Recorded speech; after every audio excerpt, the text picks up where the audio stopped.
Trump ਹੁਣਾਂ ਨੇ ਇਸ ਤੋਂ ਬਾਅਦ ਦੇ ਵਿੱਚ ਜਿੱਦਾਂ ਹਰਜੋਤ ਜੀ ਨੇ ਦੱਸਿਆ ਵੀ ਆਪਾਂ ਕੱਲ੍ਹ ਹੀ ਦੱਸਿਆ ਸੀ USAIS ਨੇ ਕਿਹਾ ਸੀਗਾ ਵੀ ਜਿਹੜੀ ਮੁਲਕ ਤੋਂ ਉਹਨਾਂ ਨੂੰ ਕੰਸਰਨ ਆ, ਜਿਸ ਮੁਲਕ ਤੋਂ ਵੀ ਉਹਨਾਂ ਨੂੰ ਲੱਗਦਾ ਵੀ ਖਤਰਾ ਹੈ ਜਾਂ ਉੱਥੋਂ ਦੇ ਲੋਕ ਇੱਥੇ ਆ ਕੇ ਅਜਿਹੀਆਂ ਘਟਨਾਵਾਂ ਕਰ ਸਕਦੇ ਆ, ਉੱਥੋਂ ਦੇ ਜਿੰਨਿਆਂ ਨੂੰ ਵੀ ਗ੍ਰੀਨ ਕਾਰਡ ਵੀ ਮਿਲੇ ਆ ਉਹਨਾਂ ਮੁਲਕਾਂ ਤੋਂ ਆਏ ਲੋਕਾਂ ਨੂੰ, ਇਹ ਨਹੀਂ ਦੱਸਿਆ ਵੀ ਕਿਹੜੇ-ਕਿਹੜੇ ਮੁਲਕ, ਪਰ ਉਹਨਾਂ ਨੇ ਕਿਹਾ ਕੰਟਰੀ ਆਫ ਕੰਸਰਨ, ਵੀ ਜਿਹੜੇ ਲੋਕ ਵੀ ਉਹਨਾਂ ਮੁਲਕਾਂ ਤੋਂ ਇੱਥੇ ਅਮਰੀਕਾ 'ਚ ਆਏ ਆ ਜਾਂ ਉਹਨਾਂ ਦੀ ਵੀਜ਼ਾ ਪ੍ਰੋਸੈਸ ਚੱਲ ਰਹੇ ਆ ਜਾਂ ਉਹ ਉਹਨਾਂ ਦੇ ਇਮੀਗ੍ਰੇਸ਼ਨ ਦੇ ਪ੍ਰੋਸੈਸ ਦੇ ਵਿੱਚੋਂ ਲੰਘ ਰਹੇ ਆ ਤੇ ਜਾਂ ਜਿਨ੍ਹਾਂ ਨੂੰ ਗ੍ਰੀਨ ਕਾਰਡ ਵੀ ਮਿਲ ਚੁੱਕਾ ਆ, ਉਹਨਾਂ ਦਾ ਮੁੜ ਮੁਲਾਂਕਣ ਜਿਹੜਾ ਆ ਉਹ ਕੀਤਾ ਜਾਊਗਾ। ਉਹਨਾਂ ਨੂੰ ਦੁਬਾਰਾ ਜਿਹੜਾ ਉਹ ਵੈਟਿੰਗ ਉਹਨਾਂ ਦੀ ਹੋਵੇਗੀ। ਸੋ ਥਰਡ ਵਰਲਡ ਕੰਟਰੀਜ਼ ਤੋਂ ਜਿਹੜੀ ਮਾਈਗ੍ਰੇਸ਼ਨ ਆ ਉਸ ਦੇ ਉੱਤੇ ਪਰਮਾਨੈਂਟ ਪੌਜ਼ ਲਾਉਣ ਦੀ ਜਿਹੜੀ ਗੱਲ ਆ ਅੱਜ ਰਾਸ਼ਟਰਪਤੀ ਟਰੰਪ ਹੁਣਾਂ ਨੇ ਕਰ ਦਿੱਤੀ ਹੈਗੀ ਆ। ਜੀ, ਅਗਲੀ ਖਬਰ ਵੱਲ ਚੱਲੀਏ। ਜਿਸ ਤਰ੍ਹਾਂ ਤੁਸੀਂ ਦੱਸਿਆ, ਪ੍ਰੈਜ਼ੀਡੈਂਟ ਟਰੰਪ ਉਹਨਾਂ ਨੇ ਇਹ ਕਿਹਾ ਵੀ US ਪਰਮਾਨੈਂਟਲੀ ਬੰਦ ਕਰ ਜਾ ਰਿਹਾ migration from all third world countries after DC shooting. ਜੋ ਨੈਸ਼ਨਲ ਗਾਰਡ ਮੈਂਬਰ ਦੀ ਆਲਰੇਡੀ ਮੌਤ ਹੋ ਚੁੱਕੀ ਹੈਗੀ ਆ, ਉਹਦੇ ਵਿੱਚ ਉਹਨਾਂ ਨੇ ਇਹ ਕਿਹਾ ਵੀ ਇਕੱਲਾ ਮਾਈਗ੍ਰੇਸ਼ਨ ਨਹੀਂ ਅਸੀਂ ਬੰਦ ਕਰਨ ਜਾ ਰਹੇ ਇਮੀਗ੍ਰੇਸ਼ਨ, ਤੇ ਨਾਲ ਦੀ ਨਾਲ ਜਿਹੜੇ ਫੈਡਰਲ ਬੈਨੀਫਿਟਸ ਆ ਨਾਨ ਸਿਟੀਜ਼ਨਸ ਨੂੰ ਦਿੱਤੇ ਜਾਂਦੇ ਆ ਥਰਡ ਵਰਲਡ ਕੰਟਰੀਜ਼ ਦੇ, ਉਹ ਵੀ ਬੰਦ ਕਰਨ ਜਾ ਰਹੇ ਹੈਗੇ ਆ। US ਦੇ ਪ੍ਰੈਜ਼ੀਡੈਂਟ ਡੋਨਲਡ ਟਰੰਪ ਉਹਨਾਂ ਨੇ ਵੀਰਵਾਰ ਨੂੰ ਅਨਾਉਂਸ ਕੀਤਾ ਵੀ ਬਹੁਤ ਵੱਡੀਆਂ ਚੇਂਜਸ ਆਪਾਂ ਇਮੀਗ੍ਰੇਸ਼ਨ ਦੇ ਵਿੱਚ ਲੈ ਕੇ ਆ ਰਹੇ ਹਾਂ। Sweeping plans to tighten immigration rules including suspension on migration from third world countries and cancellation of all the federal benefits and subsidies to non-citizens।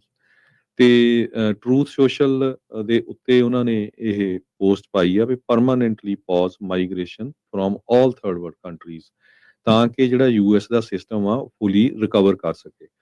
Specify ਨਹੀਂ ਕੀਤਾ ਉਹਨੇ ਥਰਡ ਵਰਲਡ ਕੰਟਰੀਜ਼ ਕਿਹੜੀਆਂ ਹੈਗੀਆਂ, ਪਰ ਕੁਝ ਅਖਬਾਰਾਂ ਰਿਪੋਰਟ ਕਰ ਰਹੀਆਂ ਵੀ 19 ਮੁਲਕ ਆਉਂਦੇ ਆ ਇਹਦੇ ਵਿੱਚ। ਸੋ ਕਹਿੰਦੇ ਭਈ ਇਹ ਜੋ ਹਾਈਲੀ ਪਾਵਰਟੀ ਰੇਟਸ ਤੇ ਇਕਨੋਮਿਕਸ ਤੇ ਇਨਸਟੇਬਿਲਿਟੀ ਵਾਲੇ ਮੁਲਕ ਆ ਉਹਨਾਂ ਤੋਂ ਹੈਗੇ ਆ। ਪ੍ਰੈਜ਼ੀਡੈਂਟ ਉਹਨਾਂ ਨੇ ਇਹ ਕਿਹਾ ਵੀ ਮਿਲੀਅਨਸ ਆਫ ਐਡਮਿਸ਼ਨਸ ਹੋਏ ਹੈਗੇ ਆ ਪ੍ਰੈਜ਼ੀਡੈਂਟ ਜੋ ਬਾਈਡਨ ਉਹਨਾਂ ਦੇ ਟਾਈਮ ਦੇ ਦੌਰਾਨ, ਤੇ ਉਹ ਰਿਮੂਵ ਕਰਨਗੇ ਕਿਸੇ ਵੀ ਬੰਦੇ ਨੂੰ ਜੋ ਐਸੈਟ ਨੈਟ ਐਸੈਟ ਨਹੀਂ ਹੈਗਾ ਯੂਨਾਈਟਿਡ ਸਟੇਟਸ ਨੂੰ, ਤੇ ਨਾ ਜੋ ਉਹ ਅਮਰੀਕਾ ਨੂੰ ਪਿਆਰ ਕਰਦਾ ਹੈਗਾ। ਟਰੰਪ ਉਹਨਾਂ ਨੇ ਇਹ ਕਿਹਾ ਵੀ ਜਿਹੜੇ ਬੈਨੀਫਿਟਸ ਆ ਸਬਸਿਡੀਜ਼ ਆ ਨਾਨ ਸਿਟੀਜ਼ਨਸ ਨੂੰ ਬੰਦ ਕਰਨ ਜਾ ਰਹੇ ਆ। ਡੀਨੈਚੁਰਲਾਈਜ਼ ਮਾਈਗ੍ਰੈਂਟਸ ਜੋ ਅੰਡਰਮਾਈਨ ਕਰਦੇ ਆ ਡੋਮੈਸਟਿਕ ਟ੍ਰੈਂਕੁਇਲਿਟੀ ਨੂੰ, ਤੇ ਡਿਪੋਰਟ ਐਨੀ ਫੋਰਨ ਨੈਸ਼ਨਲ, ਇਹ ਉਹਨਾਂ ਨੇ ਇਹ ਕਿਹਾ ਆ। ਤੇ ਜੋ public charge security risk non compatible with western civilization ਹੈਗਾ। ਸੋ ਉਹਨਾਂ ਦੇ ਕਮੈਂਟ ਉਸ ਟਾਈਮ ਆਏ ਆ ਜਦੋਂ 2 ਨੈਸ਼ਨਲ ਗਾਰਡ ਮੈਂਬਰਸ ਨੂੰ ਸ਼ੂਟ ਕੀਤਾ ਗਿਆ ਸੀ ਤੇ ਉਹਨਾਂ ਚੋਂ ਇੱਕ ਜਾਣੇ ਦੀ ਆਲਰੇਡੀ ਜਿਹੜੀ ਮੌਤ ਹੋ ਚੁੱਕੀ ਹੈਗੀ ਆ।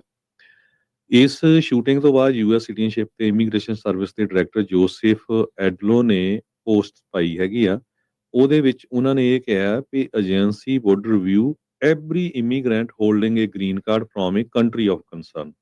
ਸੋ ਕੰਟਰੀ ਆਫ ਕੰਸਰਨ ਇਹਦੇ ਵਿੱਚ ਵੀ ਹਜੇ ਡਿਟੇਲ ਨਹੀਂ ਆਈ ਹੈਗੀ, ਪਰ ਉਹਨਾਂ ਨੇ ਕਿਹਾ ਵੀ ਹਰ ਇੱਕ ਗ੍ਰੀਨ ਕਾਰਡ ਹੋਲਡਰ ਦੀ ਵੀ ਅਸੀਂ ਜਿਹੜੀ ਆ ਰਿਵਿਊ ਕਰਾਂਗੇ। ਤੇ ਏਜੰਸੀ ਨੇ ਇਹ ਕਿਹਾ ਵੀ ਇਮੀਡੀਏਟ ਤੇ ਇਨਡੈਫੀਨੈਂਟ ਸਸਪੈਂਸ਼ਨ ਤੇ ਸਾਰੇ ਇਮੀਗ੍ਰੇਸ਼ਨ ਰਿਕੁਐਸਟ ਦਾ, ਜਿਹਦੇ ਵਿੱਚ ਅਫਗਾਨ ਨੈਸ਼ਨਲ ਦਾ।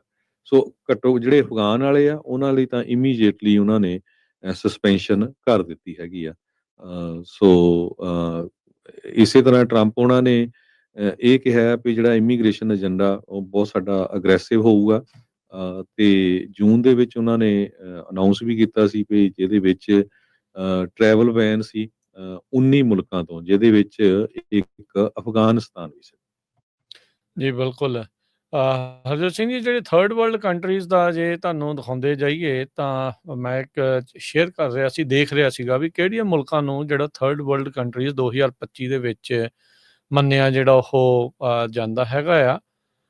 ਸੋ ਇਹਦੇ ਵਿੱਚ ਜੇ ਦੇਖਿਆ ਜਾਵੇ ਤਾਂ ਬਹੁਤ ਮੁਲਕ, ਖਾਸ ਕਰਕੇ ਅਫਰੀਕਾ ਦੇ ਜਿਹੜੇ ਬਹੁਤ ਸਾਰੇ ਜਿਹੜੇ ਮੁਲਕ ਨੇ ਉਹ ਆਉਂਦੇ ਨੇ।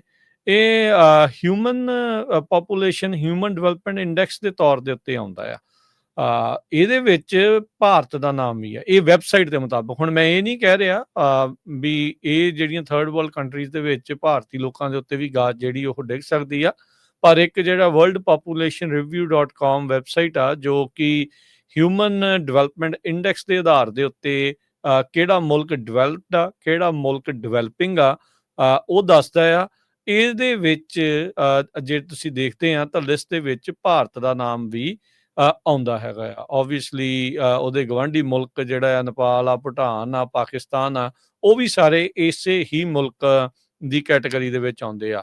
ਸੋ ਜਿਸ ਤਰੀਕੇ ਦੇ ਨਾਲ ਰਾਸ਼ਟਰਪਤੀ ਟਰੰਪ ਹੋਣਾ ਦਾ ਬਿਆਨ ਆ ਵੀ ਅਜਿਹੇ ਮੁਲਕਾਂ ਤੋਂ ਆ ਰਹੇ ਲੋਕਾਂ ਦੀ ਇਮੀਗ੍ਰੇਸ਼ਨ ਸਾਰੀ ਹੋਈ ਜਿਹੜੀ ਉਹ ਰੋਕਣੀ ਆ, ਮੁੜ ਦੁਬਾਰਾ ਵੈਟਿੰਗ ਹੋਣੀ ਆ। ਸੋ ਇਰਰਿਸਪੈਕਟਿਵ ਵੀ ਉਹ ਕਿਹੜੀ ਕੈਟਾਗਰੀ ਦੇ ਨਾਲ ਇੱਥੇ ਆ ਰਹੇ ਆ, ਚਾਹੇ ਉਹ ਵਿਜ਼ਟਰ ਵੀਜ਼ੇ ਦੇ ਉੱਤੇ ਆਏ ਸੀ, ਚਾਹੇ ਕੋਈ H1 ਵਾਲਾ ਆ, ਚਾਹੇ ਕੋਈ ਇਸ ਦੇ ਵਿੱਚ ਜਿਹੜਾ ਉਹ ਫੈਮਿਲੀ ਬੇਸਡ ਵਾਲੇ ਦੇ ਉੱਤੇ ਆਏ ਆ, ਜਾਂ ਕੋਈ ਅਸਾਈਲਮ ਬੇਸਡ ਦੇ ਉੱਤੇ ਆ, ਉਹਨਾਂ ਸਾਰਿਆਂ ਦੀ ਇਮੀਗ੍ਰੇਸ਼ਨ ਰਾਸ਼ਟਰਪਤੀ ਟਰੰਪ ਦੇ ਬਿਆਨ ਦੇ ਹਿਸਾਬ ਦੇ ਨਾਲ ਦੇਖਿਆ ਜਾਵੇ ਤਾਂ ਉਹ ਰੋਕ ਸਕਦੇ ਹੈਗੇ ਆ।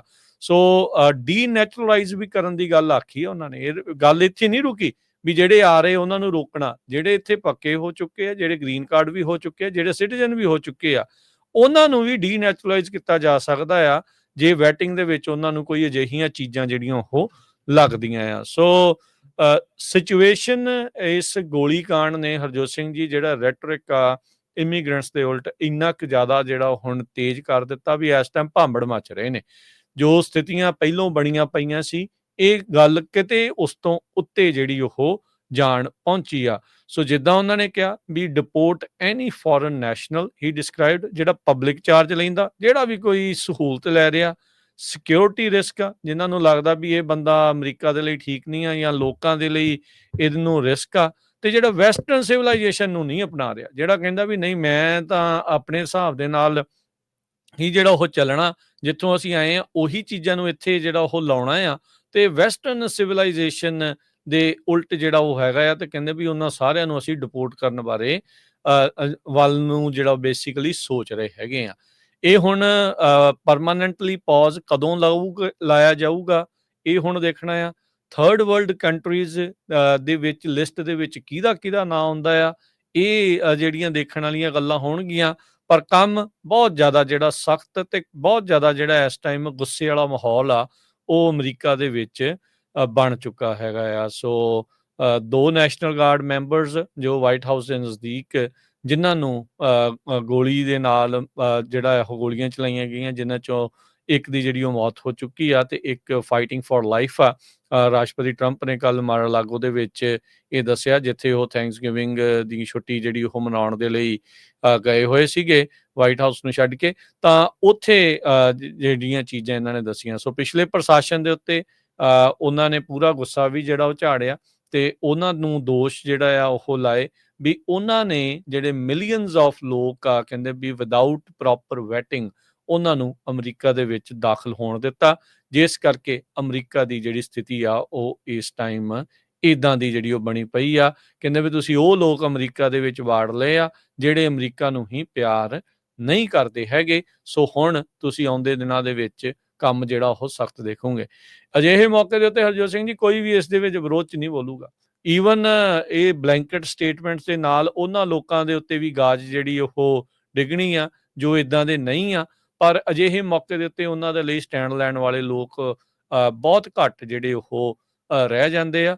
ਤੇ ਈਵਨ ਜੇ ਕੋਈ ਸਵਾਲ ਜਾਂ ਉਹ ਕਰਦਾ ਤੇ ਉਹਨਾਂ ਨੂੰ ਕ੍ਰਿਟਿਸਿਜ਼ਮ ਦਾ ਸਾਹਮਣਾ ਜਿਹੜਾ ਆ ਉਹ ਕਰਨਾ ਜਿਹੜਾ ਉਹ ਪਊਗਾ। ਜੋਸਫ ਐਡਲੋ ਜਿਹੜੇ ਆ, ਜਿੱਦਾਂ ਤੁਸੀਂ ਦੱਸਿਆ ਵੀ ਉਹਨਾਂ ਨੇ ਤਾਂ USCIS ਦਾ ਇੱਕ ਹਿਸਾਬ ਦੇ ਨਾਲ ਉਹਦਾ ਹੁਣ ਰੁੱਖ ਬਦਲਣ ਜਿਹੜਾ ਉਹ ਜਾ ਰਹੇ ਆ। ਕੰਟਰੀ ਆਫ ਕੰਸਰਨ ਜਾਂ ਥਰਡ ਵਰਲਡ ਕੰਟਰੀਜ਼, ਇਸ ਦੀ ਲਿਸਟ ਦੇ ਉੱਤੇ ਹੁਣ ਹਰ ਇੱਕ ਦੀ ਨਜ਼ਰ ਰਹੇਗੀ ਵੀ ਕੀ ਉਹਨਾਂ ਦਾ ਮੁਲਕ ਤਾਂ ਨਹੀਂ, ਲੋਕਾਂ ਨੂੰ ਦੇਖਣ ਨੂੰ ਉਹਨਾਂ ਦੇਖਣਗੇ ਵੀ ਕਿਤੇ ਸਾਡਾ ਮੁਲਕ ਉਹ ਜਿੱਥੋਂ ਆਏ ਆ ਵੀ ਉਹ ਇਸ ਲਿਸਟ ਦੇ ਵਿੱਚ ਜਿਹੜਾ ਉਹ ਨਾ ਆ ਜਾਵੇ। ਸੋ ਲੈਟਸ ਸੀ ਕੀ ਜਿਹੜਾ ਉਹ ਬਣਦਾ ਆ, ਪਰ ਮਾਹੌਲ ਖਾਸਾ ਤੱਤਾ ਜਿਹੜਾ ਆ ਇਸ ਮਾਮਲੇ ਦੇ ਵਿੱਚ ਬਣ ਚੁੱਕਾ ਹੈਗਾ ਆ। ਆਫੀਸ਼ੀਅਲ ਸੈਂਸਸ ਨੰਬਰ ਦੇ ਮੁਤਾਬਕ 53 ਮਿਲੀਅਨ ਲੋਕ ਜੋ ਆ ਪਬਲਿਕ ਚਾਰਜ ਦੇ ਅੰਡਰ ਆਉਂਦੇ ਹੈਗੇ ਆ। ਇਹਦੇ ਵਿੱਚ ਹੁਣ ਇਹ ਦੱਸਿਆ ਗਿਆ ਜੋ chief of staff Stephen Miller ਆ, ਉਹ ਤਾਂ ਆਲਰੇਡੀ ਇਮੀਗ੍ਰੇਸ਼ਨ ਦੇ ਬਹੁਤ ਉਲਟ ਹੈਗੇ ਆ। ਉਹਨਾਂ ਨੇ ਇਹ ਕਿਹਾ ਵੀ ਪਰਮਾਨੈਂਟ ਪੌਜ਼ ਹੋਊਗਾ ਇਮੀਗ੍ਰੇਸ਼ਨ ਦੇ ਉੱਤੇ। ਉਹਨਾਂ ਨੇ 1924 ਦਾ ਇਮੀਗ੍ਰੇਸ਼ਨ ਐਕਟ ਦੱਸਿਆ, ਜਿਹਦੇ ਮੁਤਾਬਕ ਕਹਿੰਦੇ ਵੀ ਸਾਰੀ ਇਮੀਗ੍ਰੇਸ਼ਨ ਯੂਐਸ ਨੂੰ ਉਸ ਟਾਈਮ ਦੇ ਉੱਤੇ ਬੰਦ ਕਰ ਦਿੱਤੀ ਗਈ ਸੀ ਆਫਟਰ ਵਰਲਡ ਵਾਰ 2। ਪਰ ਇਕਨੋਮਿਸਟ ਡਿਸਪਿਊਟ ਕਰਦੇ ਆ ਵੀ 1924 ਦੀ ਜਿਹੜੀ ਇਮੀਗ੍ਰੇਸ਼ਨ ਐਕਟ ਸੀ ਉਹਦੇ ਨਾਲ ਬਹੁਤ ਸਾਰੇ ਜਿਹੜੇ ਜਿਊਜ਼ ਆ ਉਹ ਇੱਥੇ ਪਹੁੰਚ ਨਹੀਂ ਸਕੇ, ਕਿਉਂਕਿ ਯੂਰਪ ਦੇ ਵਿੱਚ ਜਦੋਂ ਉਹਨਾਂ ਦਾ ਕਤਲੇਆਮ ਹੋ ਰਿਹਾ ਸੀਗਾ। ਅਪ੍ਰੈਲ 2020 ਦੇ ਵਿੱਚ ਡੋਨਲਡ ਟਰੰਪ ਉਹਨਾਂ ਨੇ ਸੈਕਸ਼ਨ 212F ਜੋ ਯੂਐਸ ਇਮੀਗ੍ਰੇਸ਼ਨ ਕੋਡ ਹੈਗਾ ਉਹ ਜਿਹੜਾ ਇਸ਼ੂ ਕੀਤਾ ਸੀ, ਜਿਹਦੇ ਮੁਤਾਬਕ ਸਸਪੈਂਸ਼ਨ ਸੀਗੀ all categories of immigrants to US except spouses ਤੇ children of US citizens. June 2020 ਦੇ ਵਿੱਚ ਟਰੰਪ ਉਹਨਾਂ ਨੇ ਫੇਰ ਪ੍ਰੋਕਲਾਮੇਸ਼ਨ ਕੀਤਾ ਸੀ, ਜਿਹਦੇ ਵਿੱਚ H1B ਨੂੰ ਜਿਹੜਾ ਆ ਸਸਪੈਂਡ ਕੀਤਾ ਸੀ, L1 ਤੇ ਹੋਰ ਟੈਂਪਰੇਰੀ ਵੀਜ਼ਾ ਹੋਲਡਰਸ ਨੂੰ। ਹਜੇ ਪਹਿਲੀ ਟਰਮ ਦੇ ਵਿੱਚ ਟਰੰਪ ਉਹਨਾਂ ਦੇ ਟਾਈਮ ਦੇ ਉੱਤੇ ਜਿਹੜੀ ਸੁਪਰੀਮ ਕੋਰਟ ਆ ਉਹਨਾਂ ਨੇ ਜਿਹੜਾ ਮੁਸਲਿਮ ਬੈਨ ਵੀ ਜਿਹੜਾ ਉਸ ਨੂੰ ਓਕੇ ਕਰ ਦਿੱਤਾ ਸੀ, ਜਿਹੜਾ ਲਾਇਆ ਗਿਆ ਸੀ ਟਰੰਪ ਐਡਮਿਨਿਸਟ੍ਰੇਸ਼ਨ ਵੱਲੋਂ। ਤੁਹਾਨੂੰ ਪਤਾ ਹੈ ਕੁਝ ਮੁਸਲਮਾਨ ਕੰਟਰੀਜ਼ ਸੀਆਂ 4-5 ਜਿੱਥੋਂ ਈਵਨ ਗ੍ਰੀਨ ਕਾਰਡ ਹੋਲਡਰ ਵੀ ਜਿਹੜੇ ਆ ਉਸ ਟਾਈਮ ਦੇ ਉੱਤੇ ਚੜ ਨਹੀਂ ਸਕੇ ਸੀ, ਜਿਨ੍ਹਾਂ ਦੇ ਵਿੱਚ ਈਰਾਨ, ਸੋਮਾਲੀਆ, ਹੇਤੀ, ਅਫਗਾਨਿਸਤਾਨ ਵੀ ਸੀਗੇ। ਸੋ ਇਕਨੋਮਿਕ ਫਾਲ ਆਊਟ ਵੀ ਆ ਨਵੀਆਂ ਇਮੀਗ੍ਰੇਸ਼ਨ ਰੀਸਟ੍ਰਿਕਸ਼ਨ ਦੇ ਨਾਲ, ਪਰ ਜਿਹੜਾ ਮਾਹੌਲ ਆ ਇਹ ਕਾਫੀ ਜਿਹੜਾ ਇਸ ਟਾਈਮ ਦੇ ਉੱਤੇ ਜਿਹੜਾ ਘਬਰਾਉਣ ਵਾਲਾ ਵੀ ਬਣਿਆ ਹੋਇਆ ਆਪਾਂ ਕਹਿ ਸਕਦੇ ਹਾਂ। ਟਰੰਪ ਐਡਮਿਨਿਸਟ੍ਰੇਸ਼ਨ ਦੀਆਂ ਜਿਹੜੀਆਂ ਪਾਲਿਸੀਜ਼ ਹੈਗੀਆਂ ਇਲੀਗਲ ਤੇ ਲੀਗਲ ਇਮੀਗ੍ਰੇਸ਼ਨ ਦੇ ਵਿੱਚ, ਉਹਦੇ ਮੁਤਾਬਕ USA ਦੇ ਵਿੱਚ 6.8 ਮਿਲੀਅਨ ਜਿਹੜੇ ਵਰਕਰਸ ਆ ਉਹ ਘਟ ਜਾਣਗੇ ਬਾਈ 2028 ਤੇ 15.7 ਮਿਲੀਅਨ ਬਾਈ 2035। ਇਹ ਜਿਹੜਾ ਡਾਟਾ ਆ ਇਹ ਆਇਆ ਹੈਗਾ। ਸੋ H1 ਵੀਜ਼ੇ ਨੂੰ ਲੈ ਕੇ ਵੀ ਕਾਫੀ ਕੁਝ ਚੱਲ ਰਿਹਾ, ਤੁਹਾਨੂੰ ਪਤਾ ਹੀ ਆ, ਆਪਾਂ ਪਿਛਲੇ ਸਮੇਂ 'ਚ ਤੁਹਾਡੇ ਨਾਲ ਖਬਰਾਂ ਸਾਂਝੀਆਂ ਕਰਦੇ ਰਹੇ ਹੈਗੇ ਆ। ਪਰ ਹੁਣ ਆ ਜੋ ਲੱਕਨਵਾਲ ਨੇ ਕੀਤਾ ਹੈਗਾ, 29 ਸਾਲਾਂ ਦਾ, 5 ਨਿਆਣੇ ਆ, CIA ਲਈ ਕੰਮ ਕਰਦਾ ਰਿਹਾ ਤੇ ਹੁਣ ਉਹਦੇ ਜਿਹੜੇ ਪਰਿਵਾਰਕ ਮੈਂਬਰ ਉਹ ਕਹਿੰਦੇ ਆ ਵੀ ਉਹ ਮੈਂਟਲੀ ਅਪਸੈਟ ਸੀ।